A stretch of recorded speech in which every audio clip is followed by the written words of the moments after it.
Então, caríssimos, a palavra de Deus nos impressiona e a palavra de Deus não deve nos impressionar, mas ela deve nos colocar em velocidade em direção às coisas do alto.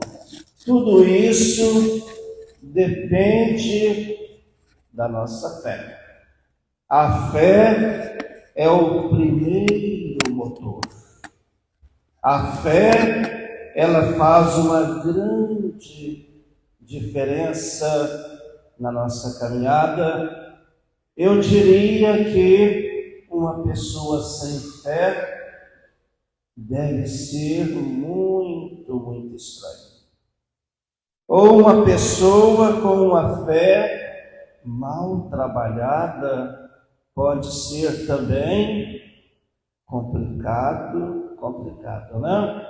A fé é uma forma da gente conviver aqui na terra com aquilo que a gente ainda não sente e daquilo que a gente não vê. É algo presente na alma, é alimento da alma. Por isso, meu irmão, quanto mais alimento você der para a sua alma, mais tranquilo você será nesse mundo. Quanto mais você procurar compreender esta dualidade que tem em nós, espírito e corpo, mais tranquilo a gente vai atravessar este mundo. É lógico e evidente que surgem muitas perguntas e a nossa mente não consegue dar uma resposta plausível, né? Veja o que aconteceu com os irmãos de Jesus, os irmãos na fé. Ou veja o que aconteceu com a própria família de Jesus. Jesus resolveu atravessar o mar da Galileia, foi pregar em lugares diferentes. Chegou lá e encontrou com irmãos na fé e eles começaram a questionar Jesus, ou aqueles que estavam ali começaram a perguntar: mas quem é de fato esse homem que fala para nós? De onde é que veio esta sabedoria? De onde é que veio esta inteligência? De onde veio esse jeito diferente que esse homem nos apresenta? Veio de Deus. Mas ele não é daqui da nossa terra, ele não é da nossa família, nem a própria família de Jesus conhecia mais ele, porque ele estava completamente transformado, completamente mudado. É a fé, meu irmão, que é capaz de mudar a alma e a nossa razão. É a fé que faz o homem ser diferente, né? Então vamos trabalhar a nossa fé, né? Vamos trabalhar a nossa alma para a gente não ter conflito de vida interior, que é a pior coisa que tem, né? Então, Durante a nossa caminhada, nós vamos experimentando os altos e baixos da vida, né? Há pouco tempo nós passávamos por uma pandemia, né? Que até hoje ainda, até onde eu sei, não teve resposta, não? Não sei se ela acabou ou se ela nunca existiu, não? Eu sei que foi um pesadelo para todo mundo, né? E muita gente procurando igreja, né?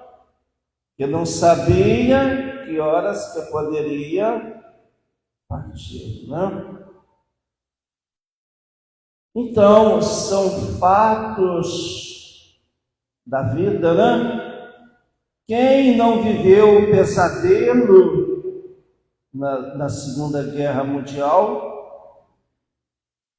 Quem não foi abafado num regime de escravatura aqui no Brasil? E muita gente, então, poderia falar: tudo isso vem de Deus. Não é, meu irmão, que tudo isso vem de Deus, é que o ser humano afastou-se de Deus. Tudo isso que vai acontecendo na nossa história, muitas delas têm consequências da nossa relação com Deus, e a cada dia que passa, a gente vê um homem, uma humanidade mais longe de Deus. A gente vê pessoas fazendo-se prevalecer no mundo e valorizando as coisas do mundo mais do que as coisas de Deus. Vamos diferenciar aquilo que é de Deus, aquilo que é do mundo. Vamos viver nesse mundo, mas tendo aquela experiência profunda das coisas de Deus, para a gente sofrer menos, tá? Para a gente sofrer menos, porque tantas e tantas perguntas que podemos fazer, não temos respostas tão claras, né? Por exemplo, a respeito da morte. O que será de cada um de nós depois da morte? Alguém já foi do lado de lá e voltou aqui para falar? É mistério de fé. Todos nós sabemos por aquele que passou por aqui, morreu na cruz e depois de 3 dias voltou e apresentou-se para os discípulos cheios de vida, que nós também ressuscitaremos em Cristo. É lógico, meu irmão, que vamos ressuscitar para o bem ou para o mal. Aí a resposta é conosco. Não é Deus que decide, é nós que decidimos, né? Porque a gente tem a grande tentação de falar: isso é problema de Deus, isso é com Deus, é Deus que decidiu desse jeito.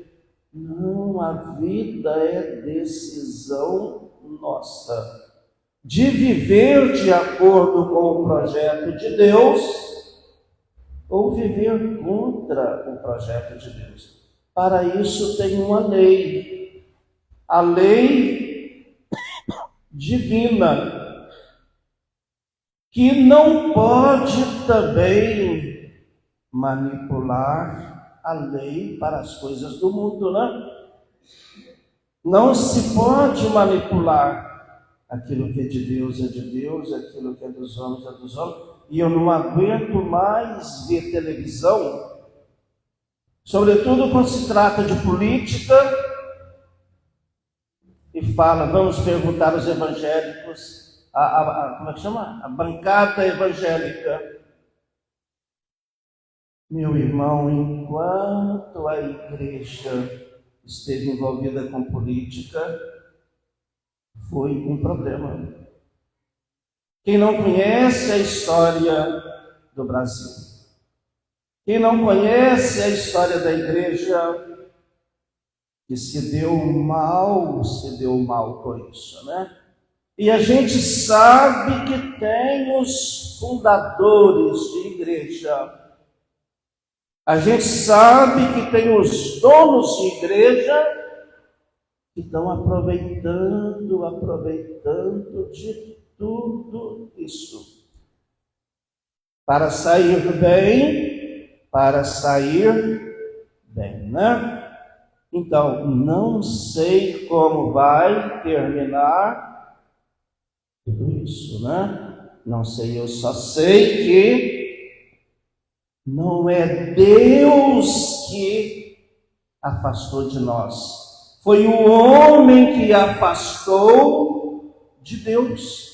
Que às vezes, quando surgiu a pandemia, a gente ouvia muitas pessoas falar, isso é um castigo de Deus. Isso é um castigo de Deus. Deus não castiga ninguém, meu irmão. Deus só quer ver o nosso sucesso. Deus só quer ver um homem feliz, caminhando por esse mundo. O que acontece na grande maioria é que não é Deus que afasta da humanidade. É a humanidade que afasta de Deus. E um homem sem Deus é um homem sem lugar para pisar. É um homem sem lugar para pisar. É um homem sem noite para sonhar.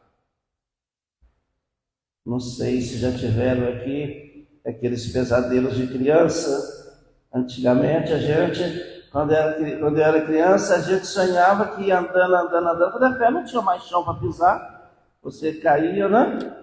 E você acordava assustado, né? Então, quando a gente ia em cemitério de noite, a gente não dormia de medo. Quando era menino, minha mãe falava, eu já falei para não ir em cemitério, para que vai? Então, meu irmão, não é Deus que separa de nós. É o homem que a cada dia que passa vai separando de Deus. Veja a esplanada dos ministérios. Veja a luta por causa desse negócio de aborto. Veja, sei lá, os deputados e tudo, não aguento mais, vamos ouvir a bancada evangélica. Esqueceu que a maior igreja do Brasil se chama católica? Não se fala mais em católico. Não se fala. Que a igreja não partilha esse tipo de coisa, né? A igreja não partilha mais isso, né? Vamos ouvir a bancada evangélica, vamos ouvir os donos de igreja, né? Porque há uma parceria, onde quem leva mais e quem tira mais. Por isso que esse negócio de irmãozinho separado nunca desceu muito bem.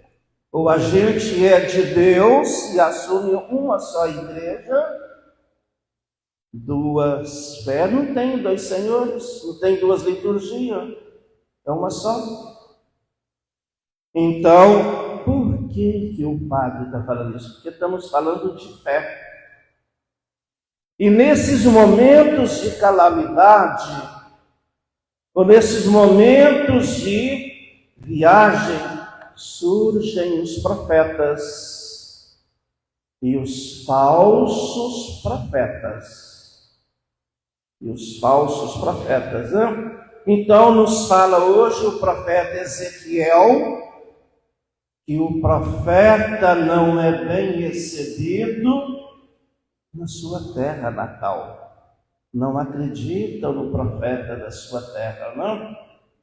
Mas é o contrário, pois é ali que deveria acreditar, porque foi dali que Deus escolheu alguém para falar em nome dele.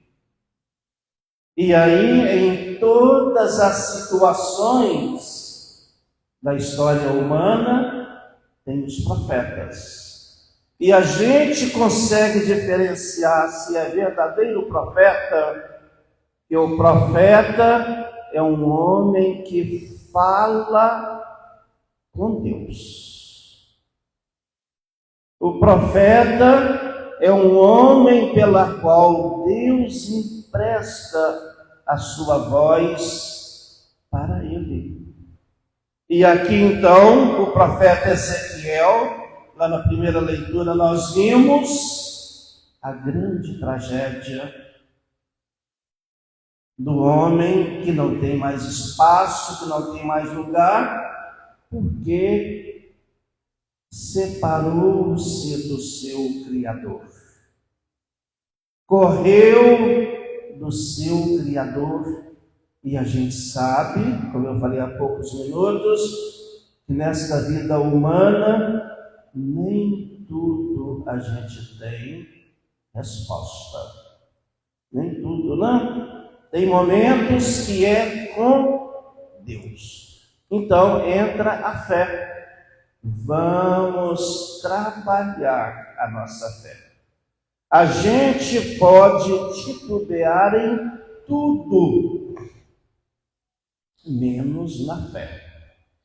Porque quando entra a crise de fé, pode ter certeza, vai vir problema psicológico, vai vir problemas físicos, e muita gente não consegue aguentar o tranco, e muita gente dá um fim na sua vida. A vida é de Deus. E ninguém, por mais feliz ou infeliz que seja a vida, ninguém pode dar um ponto final para ela. E a gente sabe que a gente pode acabar com a vida aqui embaixo, mas do lado de lá a vida continua. E o que será do lado de lá? Do lado de cá eu tenho poder sobre ela, mas do lado de lá eu não tenho. E aí? Então, está entendendo como que a fé é de extrema importância? É a fé que segura esses trancos enormes. Mas não é uma fé de qualquer jeito. Não é uma fé de boiada, né? De todo mundo igual. É uma fé que remove montanhas. A nossa fé tem que remover montanhas. Se não remover montanhas, a graça não entra. Quando a minha fé não é mais forte do que tudo, eu coloco um empecilho para a graça de Deus entrar. Um homem sem graça é uma desgraça. É uma desgraça, né? O que eu quero dizer? É um homem infeliz. Infeliz. Que Deus nos ajude a encontrar a graça e uma fé trabalhada nesse mundo. Amém? Amém. Creio em Deus Pai,